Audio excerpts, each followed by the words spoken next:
Hi everybody, Dugroz here with Dugroz Reports.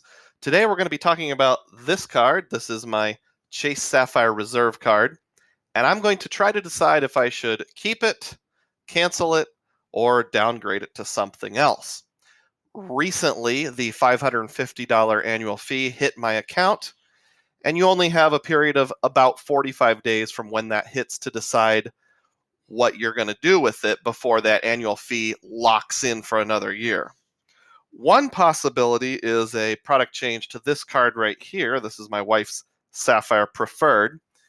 So there may be some comparing and contrasting going on. And you're first going to hear me call Chase and talk to a representative to see if I have any retention offers or any juicy offers to sweeten the pot to convince me to keep it for another year. So we'll do that. Then I'll describe what I chose and the rationale. Before I dive in, though, on this channel we talk about finding epic value, including but not limited to credit card rewards for the average American. If that sounds interesting to you, please subscribe to the channel and please click the thumbs up button. Let's dive in. Welcome to Chase Sapphire Reserve. Para español, oprima el asterisco. Thank you for calling Chase Credit Card Service. My name is Kevin. Please have your name. Douglas Rose. All right, thank you, Mr. Rose. Let me get your account put up here one moment. Sure. All right. I do have that Sapphire Reserve card. How can you open that account today? Yeah, thanks, Kevin. I saw that my $550 annual fee posted about 27 days ago, and I'm trying to make a decision on whether I want to keep the card, cancel the card, or product change to something a little less expensive. I was wondering, are there any offers or retention offers to help me make that decision? Let's look right here. One moment. Thanks. I can get a department that can look at that further for you, Mr. Rose. Is it okay if I place you on hold for just a moment? That'll be fine. Thank you. All right. Thank you.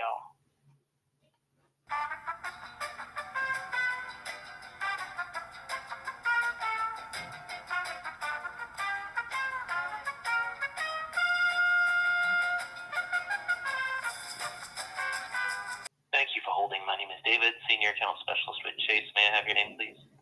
Yes, Douglas Rose. Thank you, Mr. Rose, and I do apologize. It takes a minute for the account to populate, so bear with me here, okay? That's fine. You can call me Doug. All right. With regard to retention offers, let me just check that first so we can get that one out of the way. And I apologize. Like I said, my systems are just running slowly today, so it's taking a minute. That's no problem. Okay. Cancel. Yeah, so there's not any offers that are going to be available on the account at this time. Now, I will make this pretty simple for you because there's really only two sets of circumstances where having this card is going to make sense for you as a customer.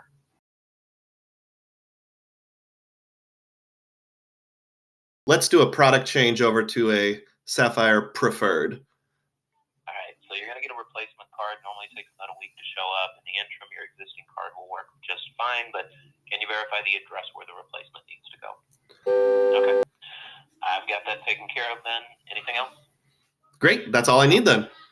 So as you heard on the phone call, I decided to downgrade my card. So Sapphire Reserve, Sayonara, Sapphire Preferred. Yeah, here we are. I'll take a moment to explain my rationale and why I made that choice. First of all, I've been wanting to lower my annual fees overall. And in fact, I did a video on that not too long ago. I'll put a card up in the corner linking to that. So that'll bring my gross annual fees from $550 on the Reserve down to a mere $95 on the Preferred, which will help go a long way. And I think it's worth it for the reasons I'm about to get into. We'll compare and contrast the Reserve and the Preferred in the context of what's important to me specifically. So here's the Sapphire Reserve on the Chase site, and you probably know this, but I'll mention it just in case. Right here, it shows the $550 annual fee. There's a $300 annual travel credit, so we would think of that as $250 on the net. I've already reached the sign-up bonus, so that's irrelevant. It earns 5x on flights through the portal, 10x on car rentals and hotels through their portal, 3x on general travel. This dining purchases through Ultimate Rewards, I never use that, so I don't even consider it. And 3x on other dining. And then you get 50% more redemption when redeeming through the portal or pay yourself back. Now, right now, pay yourself back's only handy category on the reserve is dining, which is nice, but not enough to really move the needle for me. And that is set to expire September 30th. Chase, if you're listening, please just pick the categories and make them either permanent or a year long. Don't string us out until the end of each quarter to find out what it's going to be. That makes it hard to make decisions. The preferred, again, we're going to ignore the sign-up bonus because I already have it, has an annual fee of $95, which shows right here. And in terms of earning, there is a $50 statement credit once a year through Portal Hotels. So that takes the effective annual fee down to $45. You could argue that that's not full value because odds are you're going to overspend on a hotel to get that discount. But for the sake of this discussion, I'll say the $50 credit is worth $50. 5x on all portal travel, whether it's hotel or rental car or plane. You don't get the extra 5 on hotel and planes. 2x on other paid travel. 3x on dining. 3x on online grocery, excluding Target, Walmart, and wholesale clubs. That seems a little hard to use because, who knows what's going to code as what. If I do an online pickup at Aldi, will that code as grocery? I'm not sure. I'll have to experiment with that a little more. If you have experience with store pickups on that, let me know how it worked out. And then if you use the pay yourself back or the portal, you get 25% extra, 1.25 versus 1.5. Now, I am also concerned or thinking about travel protections because our family's planning to travel to Europe next summer. And I want to know, am I cutting my own feet off by downgrading the reserve? I checked before I made that call, and it doesn't seem to be that big of a deal. Here's an article from the Points Guy. I don't agree with everything they say, but this one's very helpful. That just goes over the difference in insurance protections between the CSR and the CSP. So I'll review that here. For trip cancellation insurance, this would be things like weather, canceling a flight, or a disaster, or you fall off a cliff and break your leg right before your flight starts. For these, they offer identical insurances, so no need to consider a difference there. For baggage delay, they offer the same protection, so no difference there. Trip delay reimbursement, there is a substantial difference in that you get the coverage on the preferred after a 12-hour or overnight delay, the reserve after a 6-hour or overnight delay, to reimburse you up to $500 for meals, lodging, toiletries, medication, etc. So that's kind of a big deal.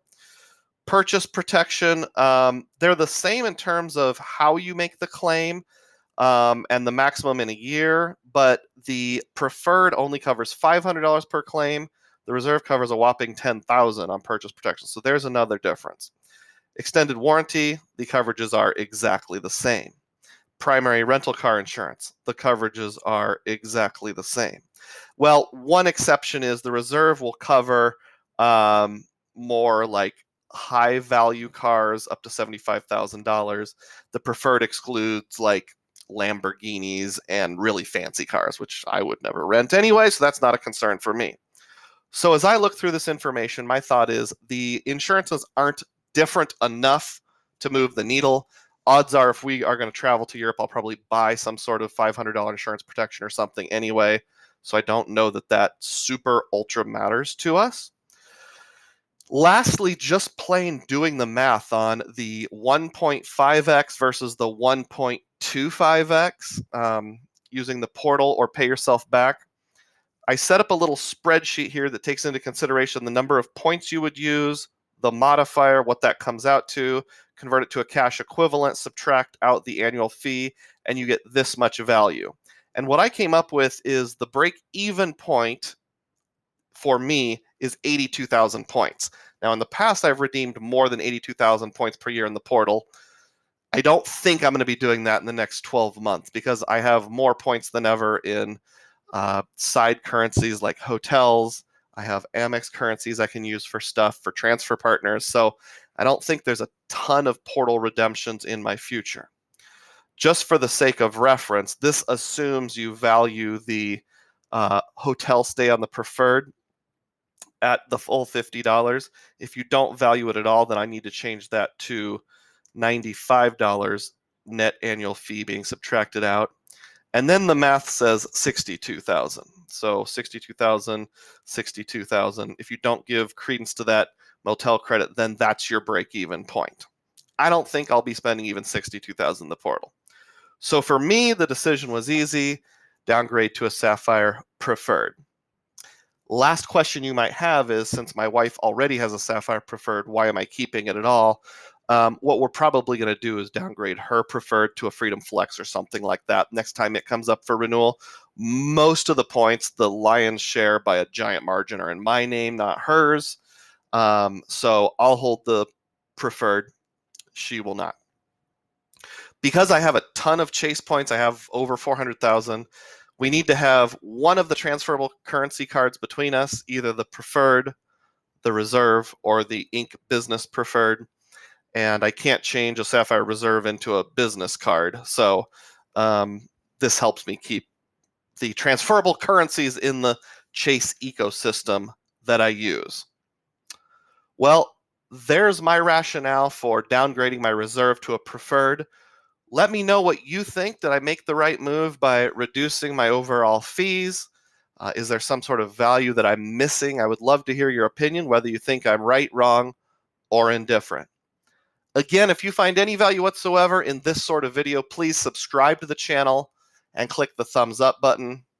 And as always, may your spending be frugal and may your points be plenteous. Thanks for watching.